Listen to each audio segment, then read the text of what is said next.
Welcome back. The topic for the day is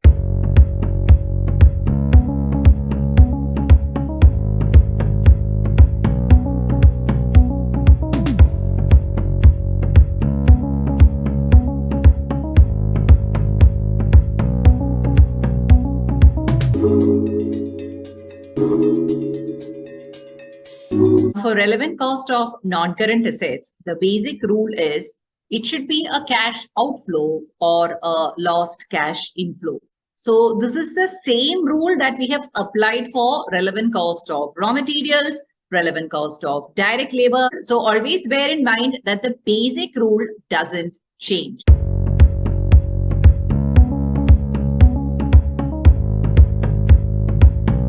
So what should the company do? If they want the asset for a particular project, then they have to buy it from outside, correct? So when we are buying the asset from outside, we have to definitely pay cash for it. So there is a cash outflow taking place. So the purchase cost of the asset will be the relevant cost. Why? Because that is a cash outflow. Now the next situation is slightly tricky. The company has got an existing asset and that asset is to be used in the new project. Now, if you see any study text, they would have written the relevant cost of the non-current asset or the deprival value is the net realizable value or existing contributions, whichever is higher, and that has to be compared with the replacement cost, whichever is lower, and that is the relevant cost.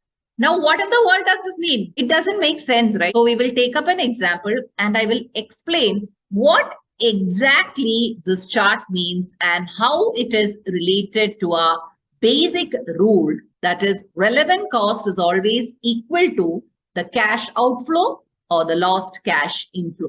Now, as an example of a non-current asset, it is any machinery that is used in the business. But before looking into the business scenario machinery, we will take an example of a machine that we are using on a daily basis, the washing machine. So let's see the details of the question. Purchase cost of existing washing machine is $250. The net realizable value of the existing washing machine is $200. That is, if you are selling the existing washing machine in the market, you get $200. So that is the meaning of NRV. Replacement cost of the washing machine is $300. That is the cost of buying a new washing machine is $300.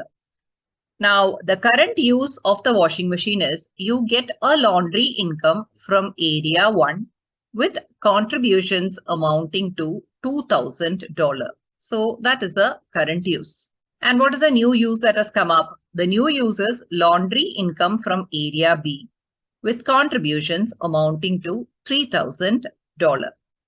Find the relevant cost or deprival value of the washing machine. So relevant cost or deprival value of the washing machine means what is the cost related to using the washing machine for the new use. So whenever you get questions like this, always find out what is the current use of the washing machine. So step 1, the current use of the washing machine is you can either sell it at NRV or we can use it for the current use. What was the current use? Where we get laundry income from area A. That is the existing contributions from area A. Now we know that the net realizable value is $200 and the existing contribution is $2,000.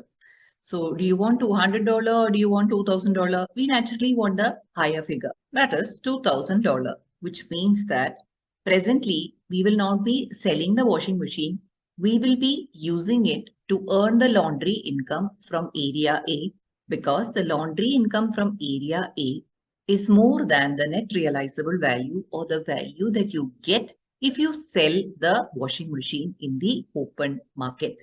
So that is the reason why we are taking NRV or the existing contribution, whichever is higher, to identify what is the current use of the washing machine. So now we have identified that the current use of the washing machine is the higher figure, namely $2,000, which is related to the laundry income from area A. So that was step 1. Now, if you are using this washing machine for the new use, then what are we losing? we are naturally losing $2,000. Correct? $2,000 is actually the lost cash inflow if we transfer this washing machine to the new use. But we have an option of protecting ourselves from losing this amount. What is that option? We can replace the washing machine by paying $300 because that is a replacement cost of the washing machine, or that is the price of the new washing machine. We can do that, but we will definitely look into the cost of the new washing machine. Now, here, thankfully, we need to pay $300.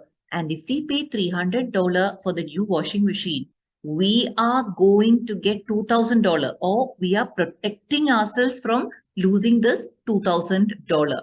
So naturally, we stand to gain because 2,000 minus 300, the net gain is $1,700. Now tell me, will you replace a washing machine if the replacement cost is, say, $2,300? Will you replace it? No, because if you replace it with $2,300, then there will be a net loss because $2,300 is the price of the new washing machine. And we are getting only $2,000 out of that. That is a net loss of $300. So the only thing that you will look into is the replacement cost of the washing machine less than this $2,000? Only if it is less than this $2,000, we will buy a new washing machine, or else it is not profitable to buy the new washing machine. This is where we go to step 2. Is replacement feasible? It is feasible only if the replacement cost is less than the lost cash inflow. Now, in this particular case, the replacement cost is $300 and the lost cash inflow is $2,000. So we will definitely replace the washing machine. In this situation, when we have replaced the washing machine, the only cash outflow that is taking place is $300. That is the purchase cost of the new washing machine.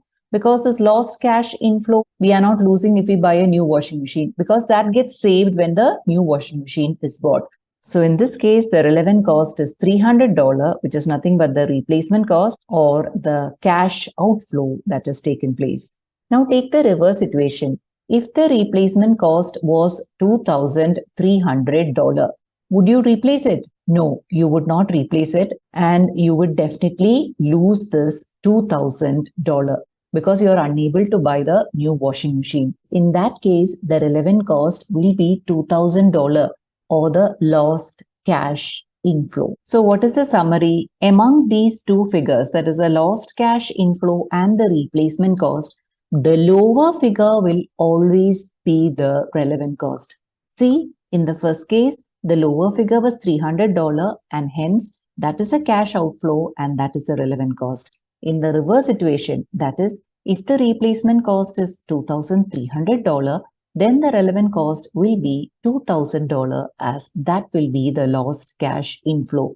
So in short, it is the lower of the two figures that figures as the relevant cost. Now you will understand what is written in the study text. The relevant cost of non-current assets or the deprival value is always the net realizable value or the existing contribution, whichever is higher. That is what we have done in step 1. And once we arrive at that figure, then we compare it with the replacement cost, whichever is lower. That is what we have done in step 2.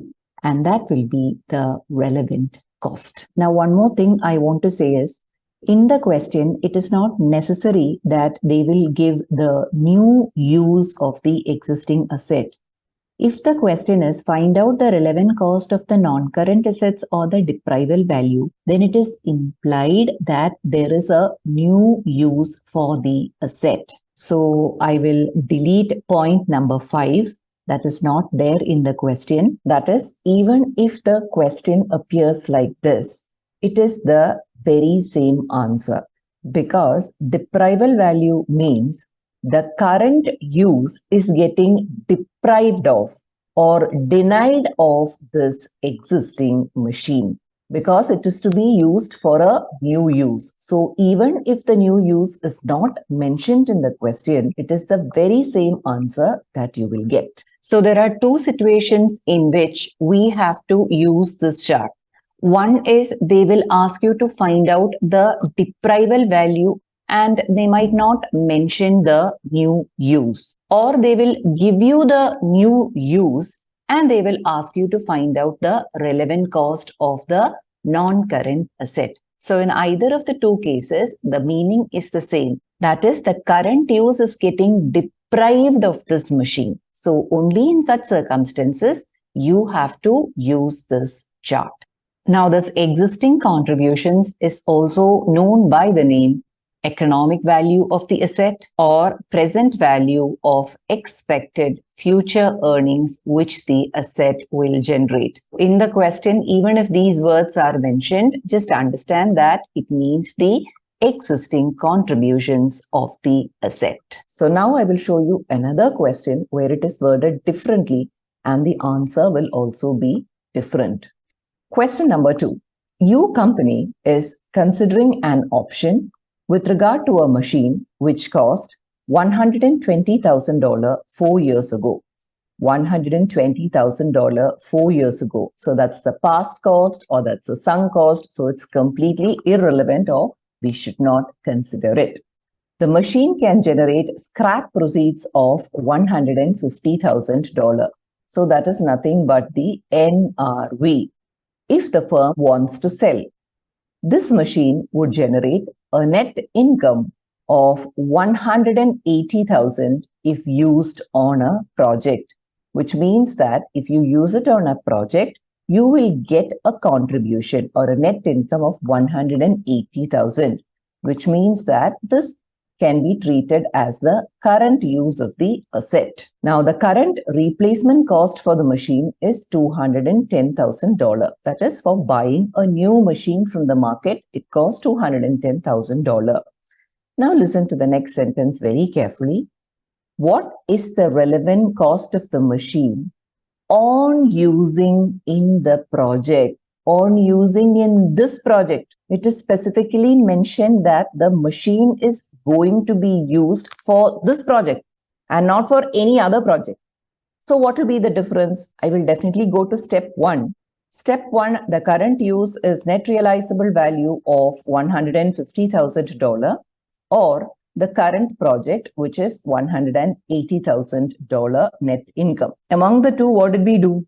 We have to select the higher of the option to see what we are going to lose now if the machine is used for a new use.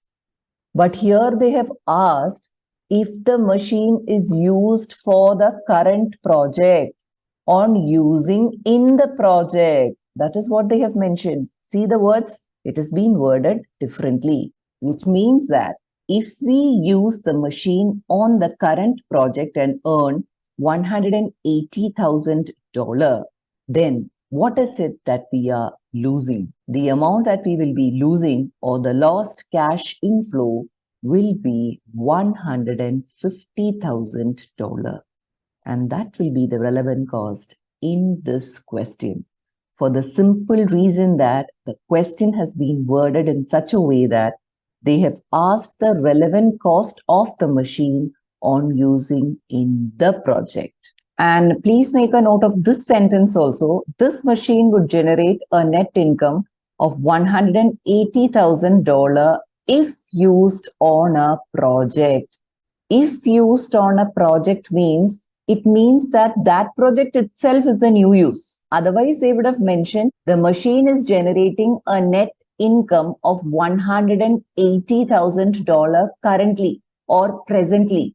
They would not say if used on a particular project, which hints that this particular project, that is the $180,000 is itself a new use or the new project that has come up. So always be very careful about the words that are mentioned in the question. In this particular case, they are very specific. They are telling you that the machine is going to be used in the project and hence 150,000 or the net realizable value will be the lost cash inflow and hence that will be the relevant cost. So I've just jotted it down. The relevant cost is NRV or $150,000, which is the lost cash inflow. Many variations of the question can come. You should know that the basic rule of relevant cost is it should either be a cash outflow or a lost cash inflow. So here we come to an end of the topic relevant cost of non-current assets. Always read the question carefully and understand the situation before applying the rules.